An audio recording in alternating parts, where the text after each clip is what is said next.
Nicolas a déjà résumé un petit peu les 5 points. Sola scriptura, les Écritures seules. Sola gratia, la grâce seule. Sola fide, la foi seule. Solus Christus, en Christ seul. Soli Deo gloria, pour la gloire de Dieu seul. Alors on célèbre, il y a 500 ans, un certain moine, mais qui était aussi un érudit, un docteur en théologie qui enseignait les Écritures dans la petite faculté de Wittenberg. Quelques années avant de clouer ses thèses sur la porte de l'église, il s'était mis à enseigner dans cette faculté les psaumes. Et puis après avoir enseigné les psaumes, il se dit, mais il faut aussi que j'enseigne le Nouveau Testament. Donc il se met à étudier l'épître aux Romains. Et en étudiant l'épître aux Romains, il ne va pas très loin, il arrive au verset 17, et puis il lit ces paroles qui vont complètement le bouleverser. En effet, c'est l'Évangile qui révèle la justice de Dieu par la foi et pour la foi. Comme cela est écrit, le juste vivra par la foi. Alors Luther doit enseigner ce passage, alors il commence à l'approfondir, commence à l'étudier, commence à rechercher, mais c'est quoi exactement la justice de Dieu? Comment est-ce qu'on peut être juste devant Dieu? En d'autres mots, comment une personne normale comme vous et moi peut finalement être en bon terme avec Dieu? Comment une personne peut avoir une relation avec le Dieu créateur alors que nous, on est des simples hommes, imparfaits, pécheurs? Comment est-ce que c'est possible? Nous, on a tous des imperfections, on est tous coupables de finalement avoir une relation avec le Dieu parfait. L'apôtre Paul parle énormément de ce sujet dans ses lettres. Il parle de justification, de devenir juste, d'être juste devant Dieu. C'est le thème central de l'Épître aux Romains, aussi de Galates. L'apôtre explique dans ses lettres le procédé par lequel un homme pécheur devient juste aux yeux de Dieu. Il emploie un terme pour cela, la justification. En grec, le mot justification, dikaiosune, alors vous n'avez pas besoin de le prononcer, vous pouvez même l'oublier, c'est pas grave, mais vous verrez pourquoi je le note. Un mot grec qui signifie d'être considéré comme juste, c'est-à-dire du point de vue de Dieu, Dieu voit quelqu'un comme juste. Il y a un verdict, comme dans un tribunal, c'est le langage du tribunal, où il n'y a que 2 verdicts possibles, soit une personne est juste, soit elle est coupable. Et en fait, aux yeux de Dieu, il n'y a que 2 catégories possibles. Il y a seulement 2 catégories possibles d'un point de vue de position. Du point de vue de Dieu, il y a ceux qui sont justes et il y a ceux qui sont injustes. Il y a ceux qui sont pardonnés et il y a ceux qui sont dans leur péché. Il y a ceux qui sont parfaits et il y a ceux qui sont imparfaits. Et la raison pour laquelle Dieu il a un critère si simple, c'est parce que c'est le critère nécessaire pour entrer dans sa présence. Dieu est parfait et sa présence est parfaite. Du moment où il y a la moindre imperfection dans la présence de Dieu, la présence de Dieu n'est plus parfaite.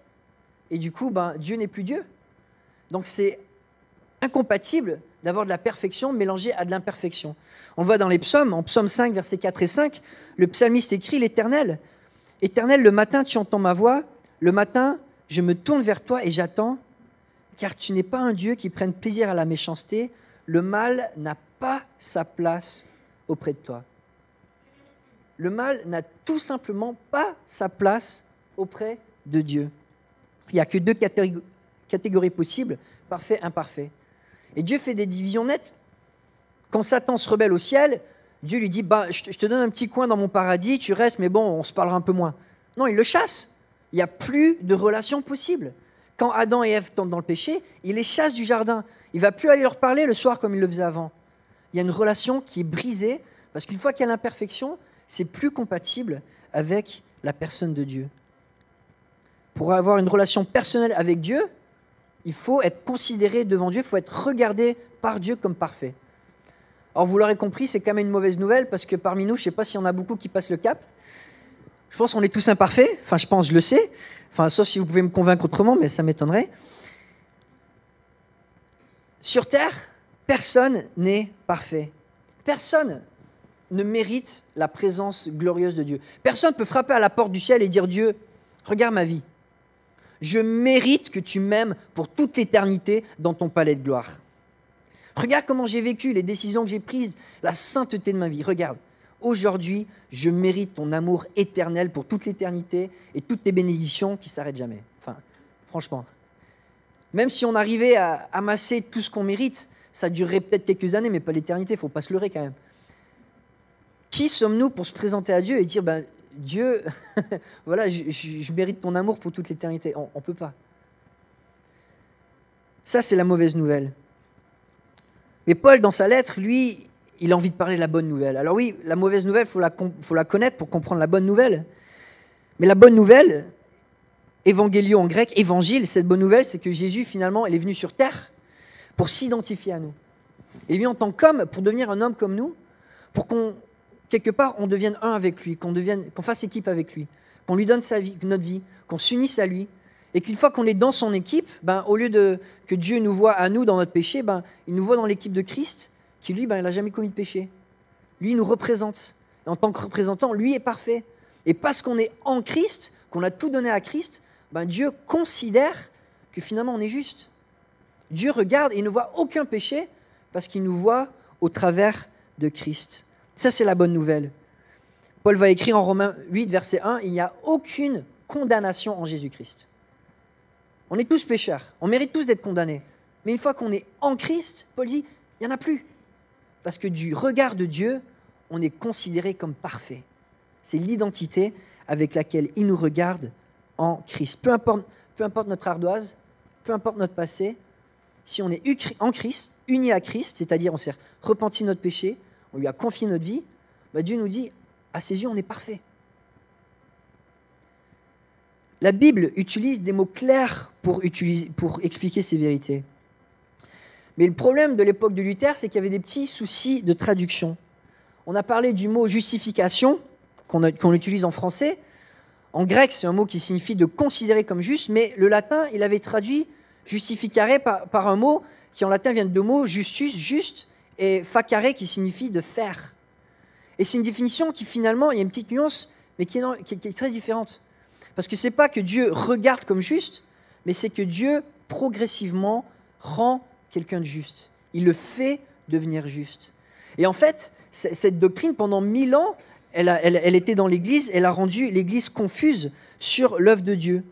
Et pendant 1000 ans, finalement, au centre de l'Église catholique romaine, pour obtenir la justice de Dieu, il fallait remplir les sacrements, il fallait faire partie de l'institution, il fallait se soumettre aux dogmes de l'Église, il fallait faire des bonnes œuvres, toujours plus, pour pouvoir progresser, pour se rendre juste, mais sans jamais avoir l'assurance qu'on était vraiment juste, sans jamais avoir l'assurance qu'on était vraiment pardonné. D'où la notion du purgatoire, un enfer supplémentaire pour que même les croyants aillent souffrir encore pour payer, pour se rendre encore plus juste, pour finalement mériter la présence de Dieu. Et cette doctrine de justification, donc pendant 1000 ans, c'était il faut faire des œuvres, il faut devenir de plus en plus juste, mais sans vraiment savoir si on ne pouvait jamais faire assez. Dans cette perspective, il n'y a pas d'assurance. Dans cette perspective, on ne peut jamais savoir si finalement on est coupable ou non coupable, parce qu'on ne peut jamais faire assez. Et finalement, si on devait mesurer nos bonnes œuvres, on n'arrive jamais aux normes de Dieu, on n'arrive jamais à son standard.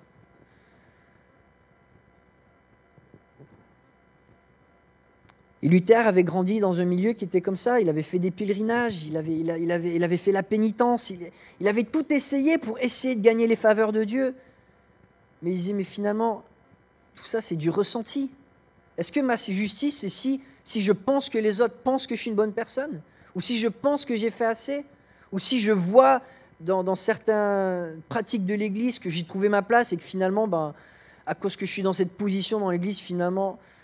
Et Luther se dit, mais ça c'est une religion de la vue. C'est une religion de la vue. Ce n'est pas une religion de la foi. Et puis il se tourne vers Romains 1,17. En effet, c'est l'Évangile qui révèle la justice de Dieu par la foi, pour la foi. Comme cela est écrit, le juste vivra par la foi.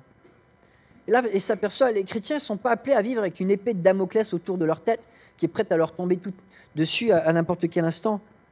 Les chrétiens sont appelés à être libres, à avoir une identité qui est complètement libérée, une identité qui, en Christ, a tout effacé. Il va dire, le juste vit par la foi. Il ne fait pas que survivre, il ne fait pas que juste endurer, il ne fait pas que souffrir et faire de la pénitence jusqu'à sa mort. Non, il vit. Il vit par cette foi, par cette relation qu'il a avec Christ. Et le fait est que Christ, il a tout accompli. On n'a rien à compléter de ce qu'il a fait. Et si notre vie chrétienne, elle était tournée vers nos propres œuvres, ce n'est pas une perspective vraiment glorieuse. Il vaut mieux qu'on soit tourné vers l'œuvre de Christ, qui réellement mérite notre attention et mérite notre louange. Luther va résumer sa pensée dans un de ses écrits en disant ainsi ces mots expectabo dominum, bon c'est du latin, je m'attendrai à l'éternel, j'espère en l'éternel, contiennent le résumé de tout le corps de la doctrine chrétienne, qui consiste non pas à ressentir, mais à espérer. Et Luther, c'est ça, il avait vécu dans une génération où finalement, c'était beaucoup dans le ressenti. Est-ce que finalement, je me sens bien? Est-ce que je sens que j'ai fait assez? Est-ce que je vois des preuves qui me placeraient dans une position favorable devant Dieu? Et puis il dit non, ça, c'est pas la foi. La foi, c'est d'espérer dans ce que Christ a fait et ce que Christ continue de faire et de s'attendre à lui. Je ne vais pas m'attendre à ce que moi j'y arrive, je vais m'attendre à lui. Je vais vivre par la foi avec une relation avec Christ. Luther met toute cette vieille perspective de côté. La foi chrétienne, ce n'est pas une étagère de trophées spirituels qu'on polit et qu'on décore. Ce n'est pas un ressenti d'une vie de piété. C'est l'espérance de ce que Dieu fait en nous. Alors cette petite étude de l'Épître aux Romains va bouleverser Luther, il va bouleverser son pays, il va bouleverser l'Europe entière. Des milliers de gens découvrent le vrai message de l'Évangile, la bonne nouvelle. Ce qui compte avant tout, c'est d'être en Christ. C'est d'avoir cette connexion avec Christ, d'être uni à Christ par la foi, de lui appartenir. Une fois que quelqu'un est en Christ, il n'a plus rien à craindre, il n'a plus aucune condamnation. Des milliers de personnes se réjouissent, mais aussi des milliers de personnes se mettent en colère, rejettent ce message, le message qu'il faut s'attendre à Dieu, plutôt que de rester au contrôle par nos propres forces. Le message que le salut est un don gratuit plutôt que quelque chose qu'il faut payer. Comme Vincent l'a développé la semaine dernière, en effet, c'est par la grâce que vous êtes sauvés, par le moyen de la foi. Cela ne vient pas de vous, c'est le don de Dieu. Ce n'est pas par les œuvres, afin que personne ne puisse se vanter. Ah oui, la semaine dernière, on a parlé de la grâce. Mais la grâce, elle travaille toujours de pair avec la foi. Si la grâce est un cadeau, c'est bien, moi, si je veux vous offrir un cadeau et que vous ne le prenez pas, ça ne sert à rien.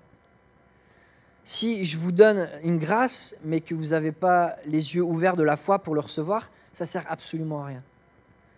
Et la grâce de Dieu, elle est inutile si nous, on n'y répond pas par la foi. La grâce et la foi travaillent toujours de pair. Dieu, on le voit dans les Écritures, il déborde de grâce, de bonté, de bienveillance, d'amour. Il a toujours envie de donner. Ce qui limite, c'est notre foi. Parce que nous, on n'est pas toujours prêt à la recevoir. On n'a pas toujours les yeux ouverts. On a une petite vision de notre Dieu. On ne s'attend pas qu'il puisse nous aimer autant que ce qu'il désire. Dieu a tout fait, non seulement pour notre salut, mais aussi pour les bonnes œuvres qu'il désire qu'on fasse. Éphésiens 2, 10, donc c'est la suite du passage que j'ai lu. En réalité, c'est lui qui nous a fait. Nous avons été créés en Christ Jésus pour des bonnes œuvres que Dieu a préparées quand ?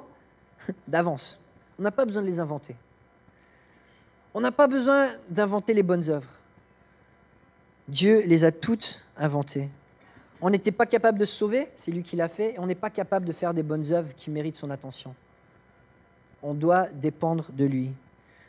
Dieu veut qu'on soit connecté à lui. Il a toujours voulu que ce soit comme ça, depuis la création. Vous savez, quand Dieu a créé les animaux, qu'est-ce qu'il leur a dit ? Maintenant, je vais instituer le mariage pour les girafes. Non. Les girafes, vous allez avoir 5 responsabilités dans le jardin d'Éden. Et les hippopotames, 3. Non. Allez faire des gamins, allez, dégagez. Il leur donne l'instinct, c'est inné, ils savent quoi faire. Mais les hommes, Dieu va leur parler. Adam et Ève, il va leur donner une mission. Vous êtes différents. Je vais vous donner une mission. Vous allez vous occuper du jardin. Vous allez régner sur le monde. Vous allez vous occuper des animaux. Il va leur donner une valeur. Il va leur dire, vous êtes créés à mon image. Vous êtes précieux. Vous n'êtes pas comme les autres. Il a besoin de leur dire ces choses. Parce qu'Adam et Ève, ils ne le savent pas. Ils sont dépendants de Dieu. Ils ont été créés pour être dépendants. Ils ne savent pas comment vivre sans avoir la révélation de Dieu. Et Dieu, tout de suite, va instituer le mariage. Adam, il voit Ève, il ne sait pas quoi en faire. Dieu lui dit, attends, je t'explique. Après, il comprend vite, Adam. Mais ils ont besoin d'instruction. L'homme, il a toujours besoin d'instruction. Il a toujours besoin d'avoir cette relation de connexion avec Dieu, de foi. Adam et Ève, ils étaient incomplets sans avoir les instructions de Dieu. Ils avaient besoin d'être guidés. Ils avaient besoin d'être menés. Depuis les premiers jours de la création, c'est la foi dans la parole de Dieu qui connecte l'homme à Dieu. Et c'est aussi là où la première tentation arrive, où Satan vient et dit, est-ce que Dieu l'a vraiment dit? Première tentation, il attaque la foi d'Adam et Ève. Est-ce que la parole de Dieu, est-ce qu'on peut vraiment y croire? Est-ce que ça vaut la peine d'y miser notre vie? Est-ce que ça vaut la peine de s'engager? Est-ce que Dieu vous aime vraiment? Il pose cette question pour les rendre incrédules. Cette même tentation à laquelle ils ont succombé, à laquelle nous sommes confrontés chaque jour.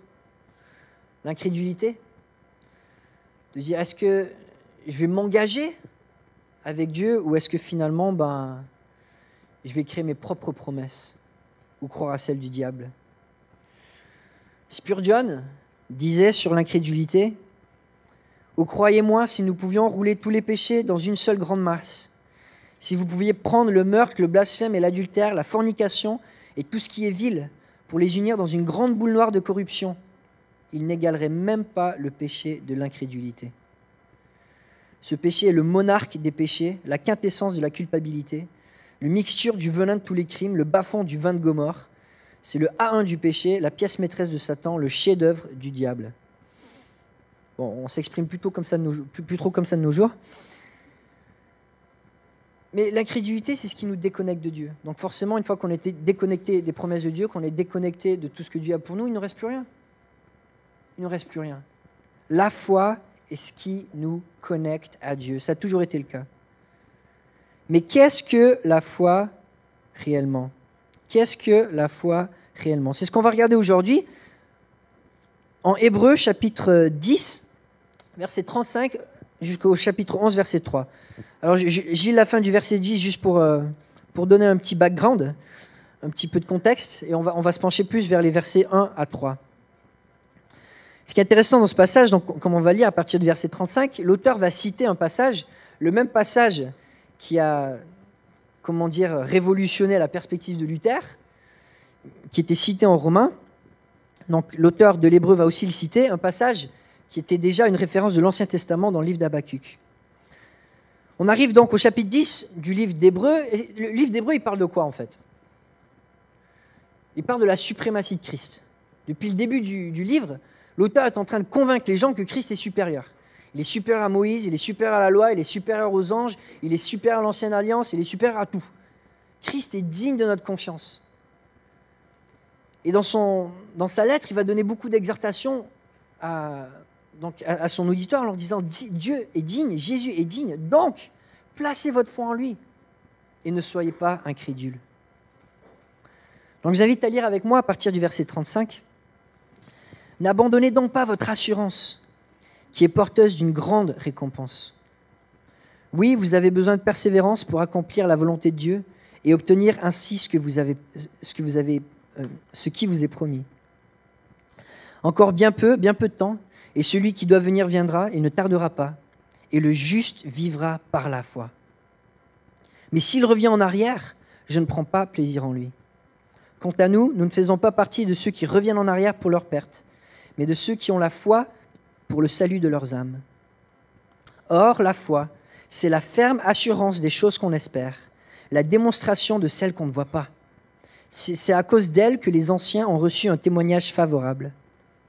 Par la foi, nous comprenons que l'univers a été formé par la parole de Dieu, de sorte que le monde visible n'a pas été fait à partir des choses visibles. Je vous invite à prier avant d'attaquer ce passage. Oui, Père Céleste, on a envie de comprendre cette foi que tu nous enseignes dans la Bible. On a envie de comprendre comment être connecté avec toi. Peut-être aujourd'hui, si une personne n'est pas encore connectée avec toi, de faire ce pas ou d'être encore mieux connecté avec toi. Oui, Père Céleste, tu nous as fait un don qui est tellement beau dans celui de la foi, de pouvoir le comprendre et de le vivre pour ta gloire. Amen. La foi seule nous connecte à Dieu. L'incrédulité nous déconnecte de Dieu. C'est ce qu'on regarde dans ce passage des versets 1 à 3. Premièrement, au verset 1, la foi seule nous connecte au plan de Dieu. Seule la foi peut nous connecter au plan de Dieu. Pourquoi? Parce que Dieu, son plan, il le révèle au travers de sa parole et il le révèle au travers de ses promesses. Et ça, des promesses, on ne voit pas toujours les résultats tout de suite. Ça demande de la foi et de croire dans ce qui est invisible. Les bénéfices des plus grandes promesses de Dieu, comme la vie éternelle, on ne peut pas le voir maintenant. Il faut y croire. Verset 1, l'auteur définit la foi. Or, la foi, c'est la ferme assurance des choses qu'on espère, la démonstration de celles qu'on ne voit pas. La foi, dit l'auteur, elle est ancrée dans les promesses de Dieu, dans ce qu'on espère. Il utilise plusieurs synonymes dans ces quelques versets. Il va parler d'assurance. Au chapitre 10, verset 35, quand il parle d'assurance, le mot en grec, c'est le même que courage. C'est une ambition pour Dieu, c'est un zèle. Ici, quand il parle de la ferme assurance, le mot, c'est un mot qui parle plutôt de substance. C'est la réalité, c'est l'essence de la foi. Il va utiliser d'autres termes, comme des verbes comme se rapprocher de Dieu. La foi, c'est de se rapprocher de Dieu. C'est de chercher Dieu afin d'obtenir les récompenses liées à ses promesses. La foi, c'est tout cela, l'assurance, le courage, c'est de l'ambition ancrée dans les promesses de Dieu. C'est croire, c'est en entier. Avoir une conviction, c'est d'être conquis, c'est d'être vaincu. Le mot conviction vient de deux mots, et vaincu, quoi. Donc convaincu, c'est d'être entier, c'est d'être complètement dans notre volonté, dans notre perspective, d'être ancré dans une vérité. La foi, c'est tout cela. Et ce qui est frappant dans la Bible, c'est que, comme on l'a vu, Dieu il a toujours voulu qu'Adam et Ève vivent par la foi. Il a toujours voulu avoir cette relation de dépendance où Adam et Ève devaient s'attendre à Dieu, devaient s'attendre à sa parole, devaient croire dans quelque chose qu'ils ne voyaient pas encore. Et puis Adam et Ève, ils se rebellent. Et qu'est-ce que Dieu fait ? Qu'est-ce que Dieu fait ? Il va leur voir en Genèse 3, verset 15, et il va inventer quelque chose de nouveau. Il va leur donner une promesse. Jusque-là, Adam et Ève, ils n'avaient pas besoin de promesse, ils avaient tout ce dont ils avaient besoin. Ils devaient vivre par la foi parce qu'ils dépendaient de Dieu, mais ils n'avaient pas besoin de promesse.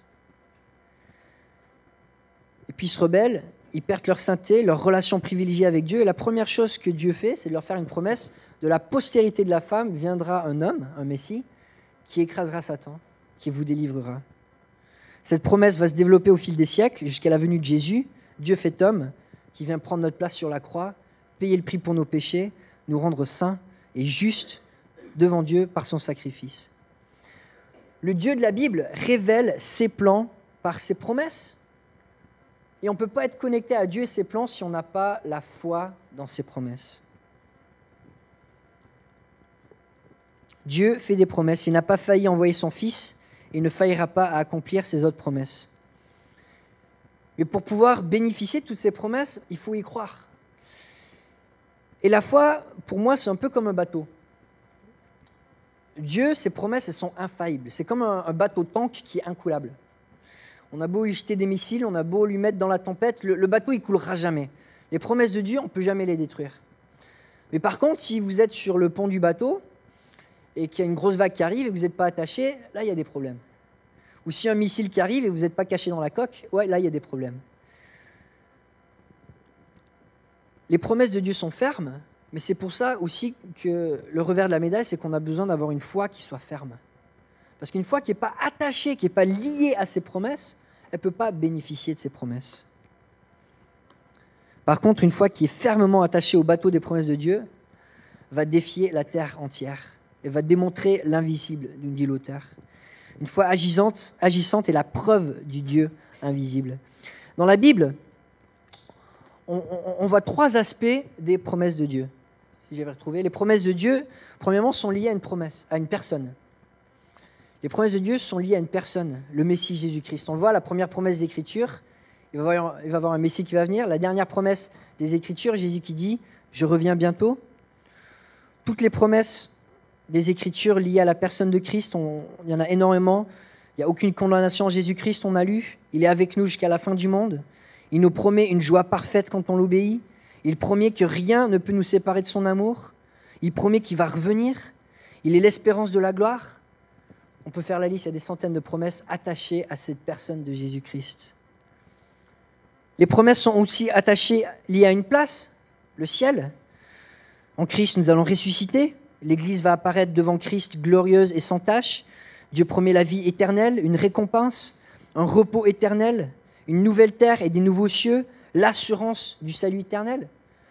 C'est une deuxième partie des promesses de Dieu. Oui, c'est en une personne, une relation à Jésus-Christ, mais aussi en une place. On a un futur qui nous attend. Et puis finalement, les promesses de Dieu sont liées à un projet. Dieu, il a un projet pour notre vie et c'est notre perfectionnement. La Bible utilise un mot, la sanctification, c'est qu'on progresse dans la sainteté, qu'on s'améliore de jour en jour, qu'on lui ressemble de plus en plus, qu'on vienne de plus en plus à son image. Et pareil, il y a une panoplie de promesses liées à ce projet que Dieu a pour nous. Dieu va nous rendre justes, va nous rendre parfaits. Il élève ceux qui abaissent. Dieu est fidèle pour nous faire grandir spirituellement. Il nous protège. Il pourvoit nos besoins. Il nous donne une satisfaction parfaite en Dieu. Il nous bénit de toute bénédiction spirituelle en Jésus-Christ. Il nous promet aussi que la moisson est grande, que Dieu veut sauver abondamment les imperdus. Il nous garantit de pouvoir avoir confiance en lui dans toutes les circonstances, toutes les situations. La Bible, c'est des promesses, du début à la fin. Des belles promesses. Et quand on s'attache à ces promesses, notre vie elle devient différente. Quand on s'attache fermement aux promesses de Dieu, on se dit, Dieu, tu promets que ta parole, elle ne revient pas à toi en vain. Alors moi, je ne vais pas la laisser tomber jusqu'à ce que, quand je la médite, elle me nourrit. Dieu, tu promets que si je crois en toi, tu me donnes la sagesse dont j'ai besoin aujourd'hui. Alors je vais croire. Dieu, tu promets de pourvoir à mes besoins. Alors je ne vais pas m'inquiéter. Et je vais aussi t'obéir en donnant généreusement pour ton œuvre. Dieu, tu promets de satisfaire mon âme dans ta présence. Alors je vais croire en ça, je vais passer du temps avec toi. Dieu, tu promets que la prière du juste est agissante. Tu le promets, alors je vais y croire et je vais prier. Dieu, tu promets de prendre soin de moi. Alors je ne vais pas me mettre en colère quand je ne suis pas au contrôle de mes circonstances. Dieu, tu me promets la vie éternelle. Alors je ne vais pas me plaindre avec mes petits soucis qui m'accablent aujourd'hui. Dieu, tu me promets une récompense au ciel. Alors aujourd'hui, je vais vivre pour honorer l'appel que tu as mis sur ma vie. Dieu, tu promets de toujours renouveler tes bontés de jour en jour. Alors aujourd'hui encore, je vais garder les yeux ouverts pour te voir à l'œuvre. La Bible nous encourage à faire confiance en Dieu, à tout lui donner, à dépendre de lui et vivre par la foi. Le fait est que Dieu, il a des plans merveilleux pour notre vie.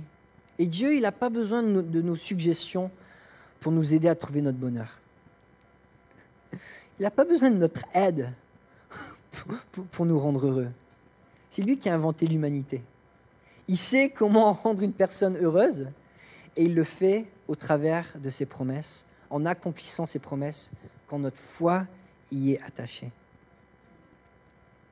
Dans l'Épître aux Hébreux, l'auteur encourage ses auditeurs à renouveler leur foi, mais il les met aussi en garde. Parce qu'en dehors des promesses de Dieu, il n'y a aucun avenir. En dehors des promesses de Dieu, il ne reste plus rien.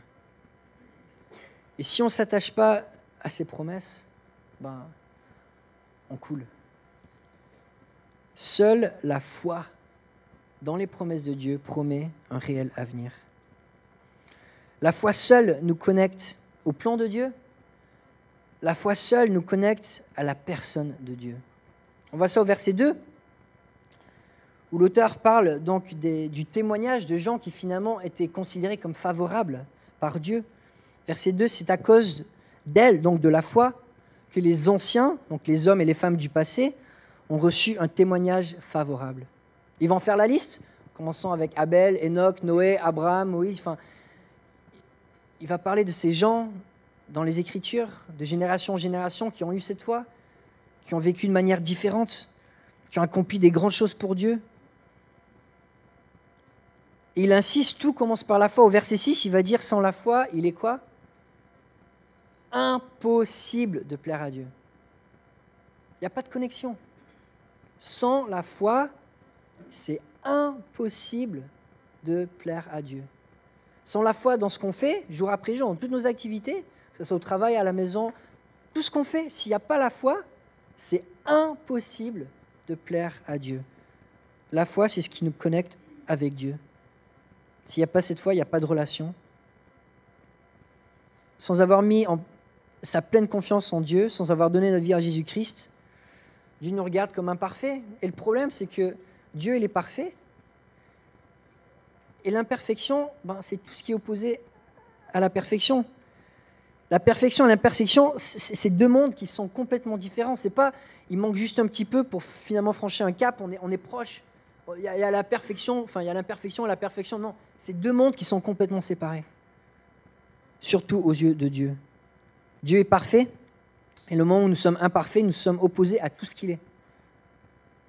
Il n'y a pas de relation possible. Mais une fois qu'on est en Christ, une fois qu'on a cette relation avec Christ, là, le câble d'alimentation, il est branché. Et ce n'est pas du 220 volts, c'est du 10 000 volts. Parce que quand Dieu est à l'œuvre, ça décoiffe. On voit le témoignage à la fin du chapitre 11, alors je vais le lire. Vous pouvez suivre, je ne vais pas l'afficher. À partir du verset 33 jusqu'à la fin. Voici ce qu'il est écrit. Par la foi, qu'est-ce qu'ils ont fait ces gens ? Ils ont vaincu des royaumes. Ils ont exercé la justice. Ils ont obtenu la réalisation de promesses. Ils ont fermé la gueule des lions. Ils ont éteint la puissance du feu, échappé aux tranchants de l'épée, repris des forces après une maladie. Ils ont été vaillants à la guerre, mis en fuite des armées étrangères. Des femmes ont retrouvé leur mort par la résurrection. D'autres ont été torturés et n'ont pas accepté de délivrance afin d'obtenir une meilleure résurrection. D'autres encore ont subi des moqueries, le fouet, les chaînes, la prison. Ils ont été lapidés, sciés, mis à l'épreuve. Ils sont morts, tués par l'épée. Ils sont allés d'un endroit à l'autre, habillés de peau de brebis ou de chèvre, privés de tout, persécutés, maltraités. Eux dont le monde n'était pas digne. Ils erraient dans les déserts et les montagnes, dans les grottes et les abris de la terre. Tout cela, bien qu'ayant reçu un bon témoignage grâce à leur foi, n'ont pas obtenu ce qui leur était promis. Car Dieu avait en vue quelque chose de meilleur pour nous. Ainsi, il ne devait pas parvenir sans nous à la perfection. Une relation avec Dieu, ça permet de faire l'impossible. Comme Paul l'écrit en Romains 8, 31, « Si Dieu est avec nous, qui sera contre nous ?» Avec Dieu, on peut faire l'impossible. Mais l'impossible, ce n'est pas un impossible qu'on dessine nous-mêmes, avec nos propres choix, avec nos propres désirs. Les hommes et les femmes qui ont vécu de la foi, qui ont laissé leur exemple, ils n'ont pas tous eu une vie facile et une vie qu'ils auraient choisie. Mais ils ont eu la vie que Dieu a choisie pour eux, qui révélerait au maximum sa puissance et sa gloire. La foi transcende la réalité du monde visible, au point même que, au fil des siècles, des gens sont morts heureux par leur foi, pour leur foi, sachant que ce qui les attendait était plus glorieux que ce qu'il y a dans le monde éphémère. Et la troisième partie, un petit peu la continuation de cette idée, seule la foi nous connecte à la pensée de Dieu. Les pensées de Dieu ne sont pas les pensées des hommes, et sans la foi, on ne peut pas comprendre ça. Et l'auteur, au verset 3, finit cette petite introduction, définition de la foi, avec une illustration. Par la foi, nous comprenons que l'univers a été formé par la parole de Dieu, de sorte que le monde visible n'a pas été fait à partir des choses visibles. Ça fait réfléchir. D'où vient le monde dans lequel on vit ? A-t-il toujours existé ? Non, il a eu un commencement. Il y a un moment où il n'y avait rien de visible. Il y a un moment où il n'y avait rien de visible, même qu'on croit en Dieu ou pas, quand on regarde, même scientifiquement, à notre univers, on a l'impression quand même qu'il y a eu un début et que finalement, avant ça, il n'y avait rien. Il y avait l'invisible. Et que de l'invisible est né le visible. Ça fait réfléchir parce que si de l'invisible est né le visible, nous dit l'auteur, ça veut dire que dans l'invisible, il y a tous les ingrédients pour créer le visible. Donc qu'est-ce que ça veut dire ? Que dans le monde invisible, il y a encore plus de richesse que dans le monde visible. Tout ce qu'on apprécie dans notre monde, c'est le reflet d'une réalité du monde invisible. Alors l'auteur nous dit, c'est par la parole de Dieu que le monde a été créé, ça a été par le souffle de Dieu. Mais même si on ne croit pas en Dieu, on est quand même voué à réfléchir et à se dire, bah ouais, dans notre monde physique, chaque cause a un effet. Et si le monde existe, ben, c'est parce que quelque chose s'est passé. Et on est voué à se dire, ben, à un moment donné, il y a eu une énergie colossale qui a été déployée sur Terre pour créer le monde, une énergie invisible qui finalement a fait que le monde apparaisse. De l'invisible est apparu le monde. J'aime bien comment le verset commence. Par la foi, nous comprenons. Et si on s'arrêtait là? Par la foi, nous comprenons. Il y a tellement de choses qu'on ne pourrait pas comprendre sans la foi. Est-ce possible de comprendre le monde dans lequel on vit sans la foi? De comprendre pourquoi on cherche l'amour? De comprendre pourquoi on désire vivre éternellement? De comprendre pourquoi on veut un sens à notre vie? De comprendre pourquoi on veut être heureux? De comprendre pourquoi on est incomplet sans Dieu? De comprendre pourquoi il y a de la souffrance dans notre monde et le mal? De comprendre pourquoi il y a des activités démoniaques? De comprendre pourquoi l'homme a une conscience, une moralité? Par la foi, nous comprenons. Parce que notre monde a été créé à partir de réalités invisibles. Et sans la foi, on ne peut pas comprendre un monde visible créé de l'invisible. On ne peut pas. Sigmund Freud disait, quand on commence à se poser des questions sur le sens de la vie et de la mort, on est malade car tout ceci n'existe pas de façon objective. Dans un monde visible, où tout ce qu'il y a, c'est le visible, on ne devrait même pas réfléchir à ces choses. Mais on est des créatures qui avons été créées par une force invisible, Dieu, par sa parole, et cette force invisible nous attire à lui. Comme disait C.S. Lewis, des citations que j'aime bien répéter dans notre assemblée, je crois dans le christianisme, comme je crois que le soleil s'est levé, non seulement parce que je le vois, mais par lui je vois tout le reste. Et encore Anselme de Canterbury, je ne cherche pas à comprendre afin de croire, mais je crois afin de comprendre. Car je crois pour cette raison, si je ne crois pas, je ne peux pas comprendre. Luther, quand il s'est mis à étudier cette justice de Dieu, il a découvert une nouvelle perspective de la foi. Une foi qu'il connecte à Dieu. Et ça l'a fait rêver. Ça l'a fait rêver. Il s'est dit, je vais tout donner à Dieu. Et je vais voir ce qui se passe.